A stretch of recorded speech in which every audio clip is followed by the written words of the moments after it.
Hello! ഇന്ന് നമ്മൾ അരി കുതിർത്ത് വെക്കാതെ, അരയ്ക്കാതെ, ഫെർമെന്റ് ചെയ്യാൻ മാറ്റി വെക്കാതെ ഇൻസ്റ്റന്റ് ആയിട്ട് ഒരു ദോശ ഉണ്ടാക്കാൻ പോവാണ്. നല്ല മൊരിഞ്ഞ സൂപ്പർ ടേസ്റ്റിലുള്ള ഒരു ദോശയാണിത്. പല റെസിപ്പീസ് ഞാൻ ട്രൈ ചെയ്തിട്ട് എനിക്ക് ഏറ്റവും പെർഫെക്റ്റ് ആയിട്ട് കിട്ടിയിട്ടുള്ള ഒരു റെസിപ്പിയാണ് കേട്ടോ. ഇതിൻ്റെ കൂടെ തന്നെ നമ്മളൊരു സാമ്പാർ ചട്നി കൂടെ ഉണ്ടാക്കുന്നുണ്ട്. ഈ ചട്നി ഉണ്ടെങ്കിൽ പിന്നെ ഒരു സാമ്പാറിൻ്റെയോ വേറെ ഒരു ചമ്മന്തിൻ്റെയോ ഒന്നും ആവശ്യമില്ല. എന്നാൽ പെട്ടെന്ന് തന്നെ നമുക്ക് ഉണ്ടാക്കിയെടുക്കുകയും ചെയ്യാം. അപ്പം നമുക്ക് ആദ്യം ദോശ ഉണ്ടാക്കാം. അതിനു വേണ്ടി ഞാനിവിടെ ഒരു കപ്പ് റവ എടുത്തിട്ടുണ്ട്. ഈ റവ ഇനി ഒരു മിക്സിയുടെ ജാറിലേക്ക് ഇട്ടിട്ട് നന്നായിട്ട് പൊടിച്ചെടുക്കണം. ഇതുപോലെ. ഇനി ഇതിലേക്ക് ചേർക്കാൻ പോകുന്നത് 2 ടേബിൾ സ്പൂൺ അരിപ്പൊടിയാണ്. അരിപ്പൊടി ഇതിലേക്ക് ഇട്ട് കൊടുക്കാം. പിന്നെ 2 ടേബിൾ സ്പൂൺ ഗോതമ്പ് പൊടി കൂടെ ഇട്ട് കൊടുക്കാം. ഇനി ഇതിലേക്ക് 2 ടേബിൾ സ്പൂൺ ഓയിൽ ഞാൻ ചൂടാക്കിയിട്ട് അതാണ് ഇതിലേക്ക് ഒഴിച്ചു കൊടുക്കുന്നത്. സൺഫ്ലവർ ഓയിലാണ് കേട്ടോ എടുത്തിട്ടുള്ളത്. ഇനി ഇത് നന്നായിട്ട് ഒന്ന് നനച്ചു കൊടുക്കാം. ഈ ഓയിൽ വെച്ചിട്ട് ഈ പൗഡറൊക്കെ നന്നായിട്ടൊന്ന് നനച്ചെടുക്കാം. ഇനി ഇതിലേക്ക് ചേർക്കാൻ പോകുന്നത് തൈരാണ്. റവ എടുത്ത് അതേ കപ്പിൻ്റെ അളവിൽ 1 കപ്പ് തൈര്.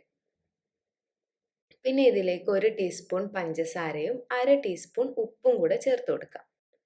ഇനി ഇതിലേക്ക് നമ്മുടെ തൈരിൻ്റെ അതേ കപ്പിലേക്ക് 1 കപ്പ് വെള്ളം ഒഴിച്ചിട്ട് അതും കൂടെ ചേർത്ത് കൊടുക്കാം. എന്നിട്ട് ഇത് നന്നായിട്ട് മിക്സ് ചെയ്തെടുക്കാം. ഈ സ്പൂണ് മാറ്റി വെച്ചിട്ട് നമുക്കൊരു വിസ്ക് കൊണ്ട് ഒരു ലംസും ഇല്ലാതെ മിക്സ് ചെയ്തെടുക്കാം.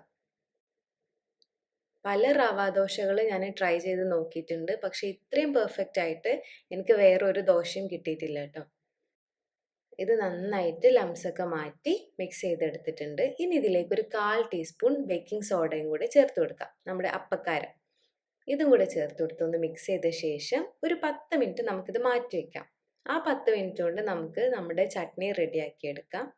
അപ്പോൾ ഇത് നമുക്ക് മൂടി വെച്ചിട്ട് ഇവിടെ മാറ്റി വയ്ക്കാം. ഇനി ചട്നിക്ക് ആവശ്യമായിട്ടുള്ള തക്കാളി ഞാൻ എടുത്തിട്ടുണ്ട്. 4 വലിയ പഴുത്ത തക്കാളിയാണ് കേട്ടോ എടുത്തിട്ടുള്ളത്. ഇനി ഇത് ഒരു മിക്സിയുടെ ജാറിലേക്ക് ഇട്ട് കൊടുക്കാം.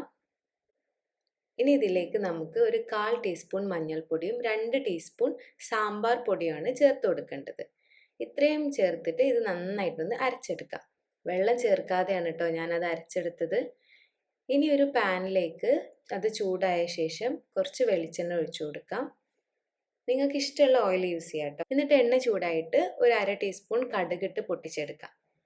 പിന്നെ ഇതിലേക്ക് 1 ടീസ്പൂൺ ഉഴുന്നാണ് ചേർക്കുന്നത്. പിന്നെ ഒരു തണ്ട് കറിവേപ്പിലയും കൂടെ ചേർക്കാം. ഇനി ഇതിലേക്ക് ഒരു പച്ചമുളക് കീറിയിട്ട് കൊടുക്കാം. നിങ്ങൾക്ക് വേണമെങ്കിൽ എരിവിൻ്റെ അളവ് കൂട്ടാം. പച്ചമുളക് ഒരു 3 എണ്ണം വരെ ചേർത്ത് കൊടുക്കാം കേട്ടോ. ഇനി ഇതിലേക്ക് ഒരു 1/4 ടീസ്പൂൺ കായപ്പൊടി കൂടി ചേർത്ത് കൊടുക്കാം. എന്നിട്ട് നമ്മൾ നേരത്തെ അരച്ച് വെച്ചിട്ടുള്ള തക്കാളിൻ്റെ പേസ്റ്റ് ഇതിലേക്ക് ചേർത്ത് കൊടുക്കാം.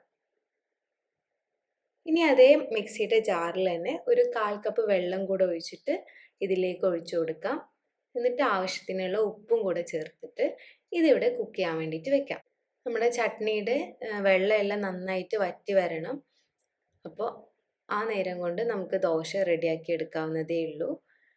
ഒരു തവ വെച്ചിട്ട് ചൂടായ ശേഷം സാധാരണ ദോശമാവ് ഒഴിച്ചു കൊടുക്കുന്ന പോലെ ഒഴിച്ചു കൊടുത്ത് ഇതുപോലെ ചുറ്റിച്ചു കൊടുത്തിട്ട് നമുക്ക് ദോശ റെഡിയാക്കാം. ഇതിൻ്റെ മുകളിലായിട്ട് കുറച്ച് ഓയിൽ കൂടെ ഒന്ന് ഒഴിച്ചു കൊടുക്കാം.